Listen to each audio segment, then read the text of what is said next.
Welcome, friends and foes, survivors and killers. Let's sit around the campfire together and talk about Dead by Daylight. Specifically, about the first kill I ever played, and one that still holds a place in my heart to this day, Dr Herman Carter, better known simply as the Doctor. Back when I started playing this game in early 2017, I was a Doctor main. I came because of the Saw DLC, but I never actually played that much Pig. I didn't value the slowdown of her traps that much until I started to play against better survivors, so I found myself in need of a main killer, and I was drawn, like many other new players, to the Doctor.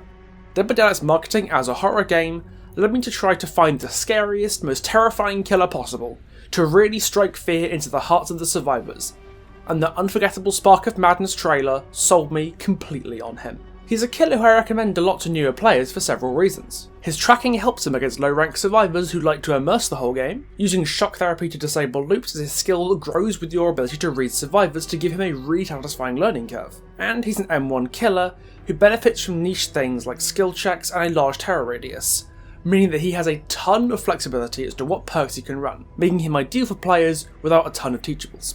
And even now, as someone who moved on to Plague and then the Twins, I still have a lot of love for the Doctor. When I think of Dead by Daylight, the Doctor is still one of the first images that jumps to mind. And the big reason for that is the combination of lore, character design, and a power that suits both makes him Dead by Daylight's scariest killer, by a substantial margin.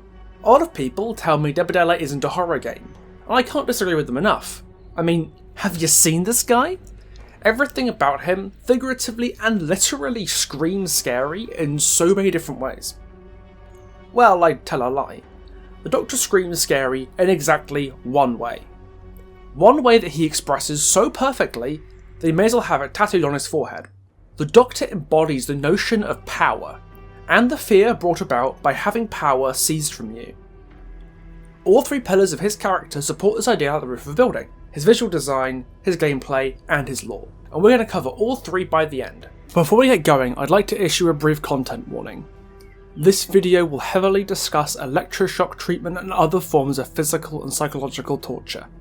While it will obviously contain nothing graphic because, YouTube terms of use, if the discussion of concepts like this makes you uncomfortable, I'd recommend giving this video a miss. And due to this content, the video is likely to be demonetized, which is why I hope you're not too upset by me plugging my Patreon roundabout now. I put a lot of time and effort into making this stuff, and while I will never demand any assistance or donations, even a little bit goes a long way to keeping the content flowing. And if you want to support the channel but don't want to commit to an ongoing donation via Patreon, my Ko-fi is down there for one-time payments as well. I think that's everything out the way, so let's carry on and talk about the Doctor. We'll begin with the first thing that every player notices when they see the Doctor. His in-game model is flat fucking terrifying. Every element of his design is meticulously put together to make you uncomfortable. The most obvious example is the face gear that he wears with the speculum to hold his eyes open. Until him, every killer was either wearing a mask to hide their face, or was so horribly deformed that their face barely looked human. With the sole exception of the Wraith, whose humanity shone through and blended with his tragic backstory to make him a more sympathetic killer. But that's a topic for another video. Like the Wraith, the Doctor's exposed face serves to make him recognisably human at first glance, but in this case it has the opposite effect of the Wraith. The Wraith's face is solemn, like a man in mourning for who he used to be, but the Doctor's mutilations showcase him as anything but. The eyes force open into a permanent stare, the lips peel back to twist his face into a grin. The Doctor isn't solemn, he's manic, and this isn't the result of some deformity. These are artificial mutilations. Someone did that to him. Someone put those instruments and restraints on his face, and that is naturally unsettling to watch. Because while you might not be able to imagine having skin like tree bark, or a twisted talon where your hand should be, medical horror is something that we can all relate to and understand on some level. That fear of having our bodies violated by weird instruments in the hands of people who don't necessarily have our best interests at heart is one shared by everyone who's ever been to a hospital or a dentist. It's a fear instilled in many of our childhoods of having the control, the power over our own bodies, wrested from us, or from those that we trust like our parents, and handed over to strangers with sharp metal implements. And it's a fear that's channeled so well by the Doctor's face gear. That's what's so unsettling about him. He's lost control of his own face, forcibly contorted so painfully that he should have gone blind by now. His skin is burned and twisted with wires sticking out of it. And yet, in spite of all of this, he's a happy doc. He's in a situation that should cause him incredible distress, and the fact that he doesn't just power through, but thrives in this discomfort is unnerving in the extreme.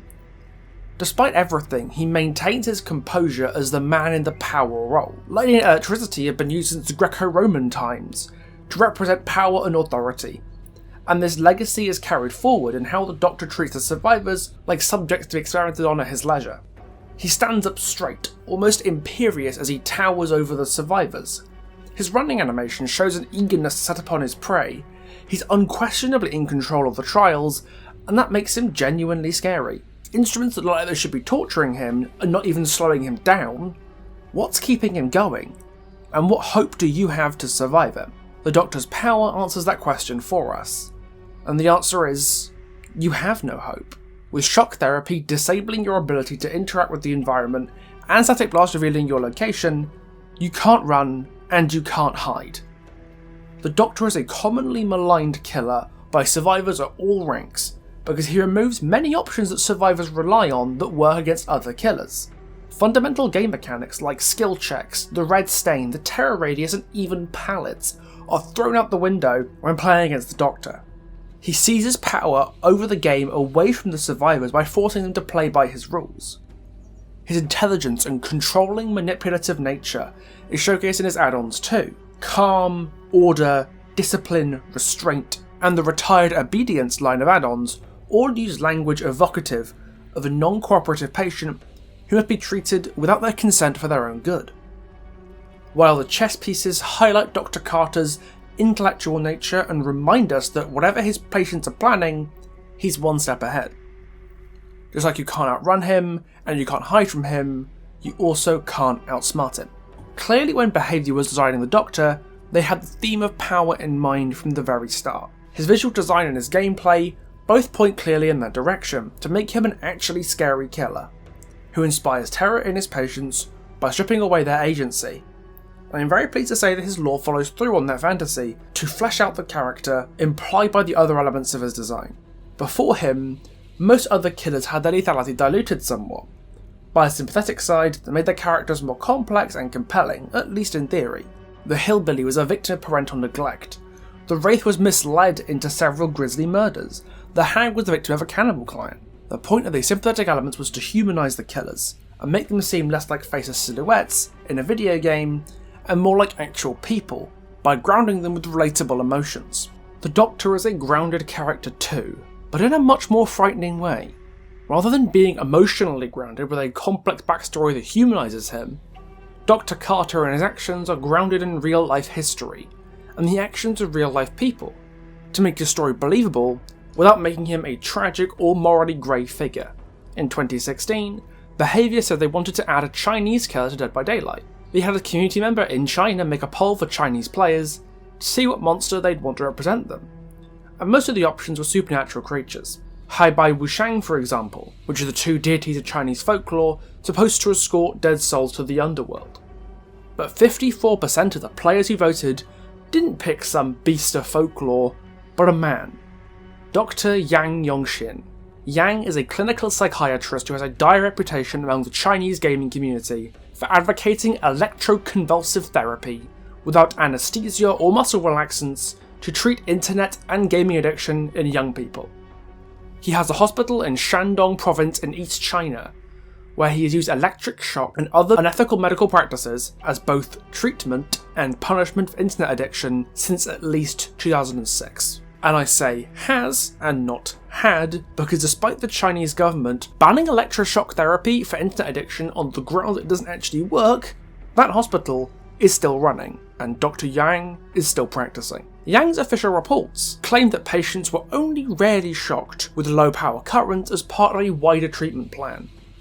But reports and CCTV footage from inside the hospital itself tell a very different story. Teenagers and young people between the ages of 12 and 30 are routinely abducted by their families, hospital staff, or even other patients, and have their care signed away to the hospital without their consent, before a long series of drug programs and electroconvulsive therapy. shocks are often applied to the patient's hands, which the World Health Organization prohibits on the grounds of being needlessly painful for the patient, and are mostly used as punishment for patients trying to escape, resist treatment, or solely for mindless torture. The Chinese government withdrew its support for the hospital after the truth about what Yang was up to went public, and outlawed ECT for internet addiction in 2009, but the hospital kept running anyway, replacing electroshock therapy with a new treatment method apparently invented by Yang himself. Low-frequency pulse electronic acupuncture is currently being used at Yang's treatment centre at the Linyi Mental Hospital, a treatment method apparently even more painful than the ECT he used to use, and this is fully legal with the support of the Linyi local government and medical boards. The last we've seen of Yang's work was CCTV footage of an 8-year-old autistic patient crying at Yang's treatment centre in a video released to Weibo in October 2018. This man was, and continues to be, such a vilified figure among Chinese internet communities that he was picked by Dead by Daylight's Chinese player base to be incorporated into the game as a killer. And the doctor seems to be behaviour's response. An unethical scientist who uses shock therapy to torture his victims after robbing them of their freedom and independence, and his accompanying survivor Feng Min is a Chinese young woman with a gaming addiction. But a lot of Western players aren't familiar with Yang Yongxin and his work, so when choosing to tell the doctor's story, Behaviour decided to relocate him a little closer to home. While he did take a lot of inspirations from Yang Yongxin and his practices in the modern day, his backstory actually dates him at around the 1970s during the Cold War. The hospital that he worked at, the Larry Zamora Institute, was an army hospital turned into a CIA black site in the 1970s, dedicated to researching powerful new interrogation methods. This is where the doctor plied his trade. His original lore establishes him as a precocious student of neuroscience and psychiatry, recruited straight from medical school to join the CIA's neuroscience program under the tutelage of one Otto Stamper. The CIA gave Dr. Carter spies to test his methods on, and more or less surrendered control over what happened behind the doors of his lab. They didn't care what the screams and moans from his office were, or whether the lights at the institute were always flickering, as long as his methods got results. The precise details of what Herman did to his patients is kept from the readers and left to their imagination to make his actions scarier. All the story shows us is that Herman's work was so horrifying that the CIA decided they didn't really want to know, and didn't need to pry into it too closely, letting our minds fill in the blanks with the most twisted acts we can imagine. And given what we know about what the CIA did during the Cold War, that's saying something. The doctor's use of electroconvulsive therapy as an interrogation method bears a lot of similarities to the CIA's Project MKUltra, which officially took place between 1953 and 1973. The project was designed, much like Herman Carter's work, to perfect the art of enhanced interrogation and espionage, by using psychological torture and brainwashing to make subjects more suggestible or less able to withhold information from interrogators. Many cruel, unethical and illegal methods were used during this testing, including the use of LSD and other psychotropic drugs, electroshocks, hypnosis, sleep and sensory deprivation, forced isolation, and even sexual abuse. All in the name of controlling the minds of other people to overpower the Eastern Bloc. The then CIA director Richard Helms ordered the destruction of all documents relating to MKUltra in the aftermath of Watergate in 1973. But a few documents survived and have been made public. Even to this day, documents are still being declassified that pertain to the full extent of the CIA's experiments. As recently as December 2018, documents were declassified that show evidence of CIA scientists being able to command a pack of 6 dogs to run, stop and turn in unison using remote controls and electrical implants built directly into their brains. And remember, this is only the stuff that survived Helms's destruction order, and until Watergate hit in 1973, a lot of this stuff was still happening out of the public eye. For all we know, atrocities like this could still be happening under supervision of the CIA, MI5 or any other secret service today. The Doctor is so scary because, in many ways, he really does exist. Not just in the history books, but in the dark corners of the world, where governments and companies alike would rather you didn't look. He's not an outsider to society, driven off the edge by extreme personal circumstances, but a man of authority and education, who was not twisted into the monster that he is, but always was that monster from the very beginning. His character is grounded not by a heartbreaking emotional backstory, but by ensconcing him firmly among the ranks of some of the most horrific people in modern history. It's what stops him from degenerating into a Saturday morning cartoon villain like the Trickster. His depth comes from the context of his character and actions. Instead of making him redeemable, Behaviour chose to double down on his cruelty by tying it closely to real-life acts of cruelty to make him all the more repulsive. And the scariest part is that we don't actually see those actions in his base lore itself, only the effects it has on his patients and fellow staff at the Larry's Memorial Institute. Eventually, the CIA is unable to fulfill the Doctor's desire for power and control any longer, and the results are not pretty. We don't get to see the torment that the Doctor inflicts, only what the CIA cleanup crew discovers when they arrive. Every patient and prisoner there was found dead, or in a vegetative state, after Herman's experiments left them with serious head or nervous trauma. And Herman's mentor Stamper was found with electrodes wired into his living but annihilated brain, with the good Doctor himself nowhere to be found. Once again, the fact that it doesn't show what he did or how he did it leaves the mind to wander in dark places about exactly what went on at the Larry's Memorial Institute, to the point that the entity taking Herman away could be considered a public service.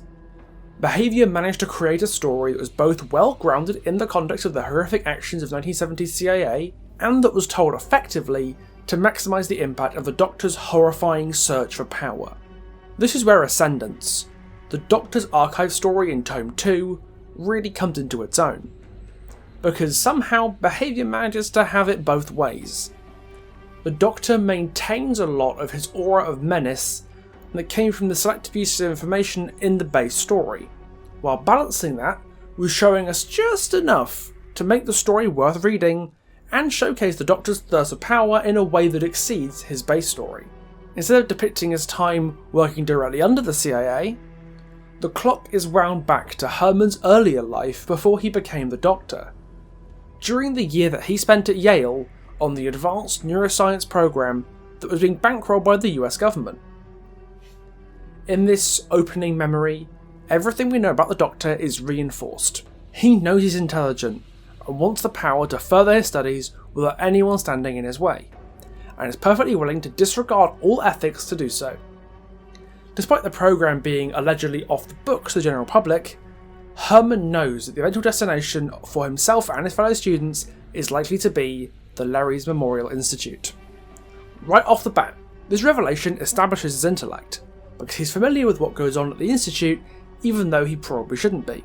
For what it's worth, Carter wholeheartedly agrees with the idea that he's the smartest man in the room, with his disparaging remarks towards his superior Professor Blanchard, and the other bleeding hearts who let their emotional qualms get in the way of their discoveries.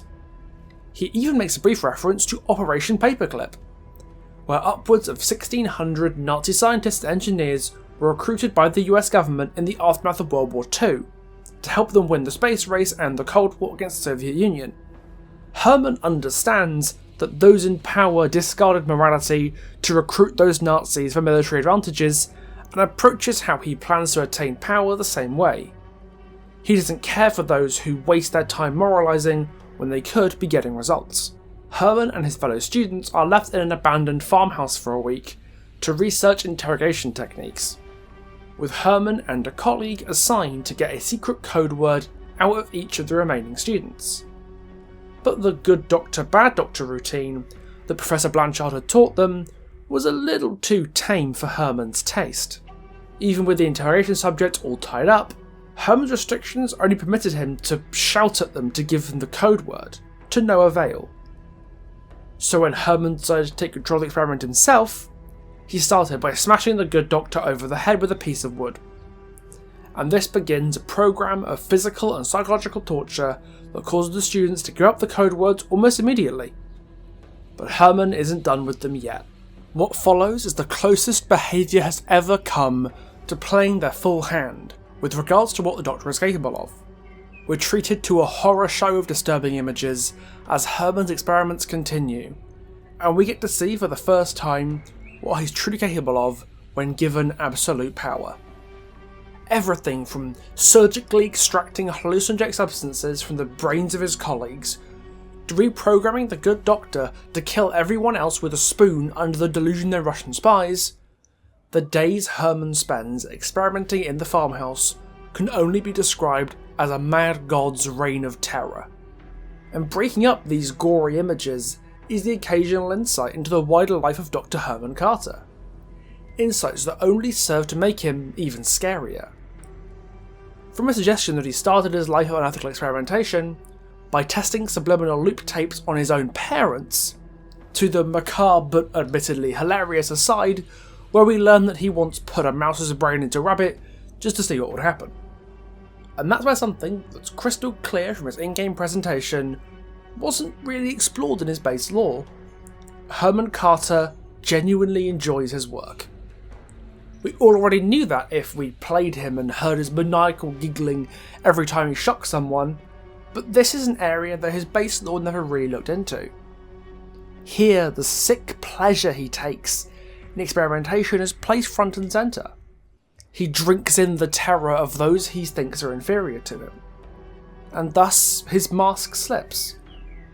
Herman doesn't entirely do this out of practicality, because it's necessary for the greater good. He does it because he's a sadist, plain and simple, and that's what sadists do when given the power that the Doctor craves. And the end of the story reminds us of something terrifying, that for all the horrors of the farmhouse experiment, this is only the start of Herman's journey. When Professor Blanchard returns, for a second we suspect that maybe Herman can get his comeuppance. Blanchard tapped the whole thing. Herman's been outsmarted. The day is saved, right? No, it's not. To Blanchard, Herman did exactly what he was supposed to do. This entire farmhouse experiment is the reason the CIA recruited him to Project MK Awakening in the first place. This isn't the end of the Doctor's climb for power, it's only the beginning, and the CIA is about to help him the next rung up the ladder. This revelation only amps up our anxieties about not knowing what Herman did during his last night at the Institute. If his methods were too brutal for the CIA, who not only allowed the farmhouse experiments but recruited him because of them, then what the hell did he do? When viewed in the context of the Doctor's base lore, this ending marries the theme of power with the Doctor's inherent scariness. We've seen what he did when he was given less than a week, with relatively limited resources and only 8 test subjects, but Herman was in the employ of the CIA for years, and given more or less total freedom under Stamper during that time. Hell, it's entirely possible that with a German name like Otto Stamper, that Herman's mentor was a former Nazi scientist who was employed by the CIA as part of Operation Paperclip. If Herman's methods were more extreme than the brutality that we saw at the farmhouse, so extreme that the CIA and the Nazi scientists they may or may not have recruited could not control him, I ask again, what the hell did he do? And what will he continue to do during his eternity of unrestricted research on infinite test subjects as a killer in the fog? He's the perfect iteration on his theme of power, presented in a way that accentuates his role as Dead by Daylight's scariest killer. Back when he released in May 2017, Dead by Daylight was still in its very early days, and behaviour was pushing the envelopes of what it means to be a killer. We had our first teleporting killer in The Nurse, then the introduction of the obsession mechanic with Michael Myers, and then the arrival of the hex system with the Hag. The Doctor was similarly innovative, being not only the first killer with inbuilt tracking, but also the first power specifically designed to shut down looping. Despite being the core mechanic of Dead by Daylight nowadays, the idea of looping as the primary way to stall killers was basically unintended by the developers who wanted the game to focus more around stealth and the whole hide and seek mentality rather than the game of cat and mouse that we're used to today. The idea of a 115 speed killer with the ability to disable looping mid-chase was something entirely new to the Doctor, and would be a formula reused over and over again to the point that a quarter of the current day killer lineup fit the category. Of DBD's 24 killers, 6 of them fill this role, with the Clown, Freddy, the Demogorgon, Pyramid Head and Nemesis all being riffs on the formula first established by the Doctor. But his innovation extends beyond the gameplay. It extends most prominently to his themes and the way that his character is constructed. Before him, the backstories of the killers mostly just explained why they existed. The Trapper and the Hillbilly exist because their parents made them that way. The Hag exists because she was attacked by cannibals. The Nurse exists because her husband died and she couldn't cope with the asylum. But the Doctor marked the first killer, whose story was defined by what he wanted. In his case, the entire story showed us how much the Doctor wants the power to continue his studies unrestricted, and what he's willing to do to get it. This theme went so well that every single original killer released since him has been defined by something they wanted. A family, domination, revenge, freedom, an object of devotion, infamy, honour, vengeance, knowledge, the safety of their family, an audience. Hell, the Wraith and Hillbilly tomes worked as well as they did because they went back and gave their killers something to want. The Wraith wanted to be left alone and lashed out because danger kept finding him, and the Hillbilly wanted the idyllic life that the TV promised him and was angry that his parents wouldn't give that to him. I'd argue the Doctor is Dead by Daylight's most influential killer because he laid the foundations for the characters of every killer to come, while at the same time showing us through his power that behaviour had understood the game's core mechanics, had changed what anticipated. In many ways, the Doctor is the poster boy for what modern Dead by Daylight is. Its characters aren't action figures smashing into each other anymore. They're living, breathing people, and the Doctor was the first of his kind. And I hope I've convinced you that Behaviour's first fully formed character has stood the test of time, and remains arguably the scariest one they ever made. The monstrous actions of Dr Herman Carter is a testament to the evils men do to each other in the pursuit of knowledge. And as the Doctor himself said, knowledge is power. So that covers everything I have to say about the Doctor. If you enjoyed this, then please do subscribe, it would mean the world to me. The next lore video will be about an original survivor I've had in the works for quite some time, but that might not be the next video I make. I did say I wanted to make a guide for the twins, and as such the next video I make will likely be the first episode of that guide, so if you're interested in that then please stay tuned. In the description you can find my other socials like my Twitter, the invite link to the Discord server, and my Patreon and Ko-fi as I mentioned before. Now that's all I really have to say, so I'll see you next time. Ta-ta for now.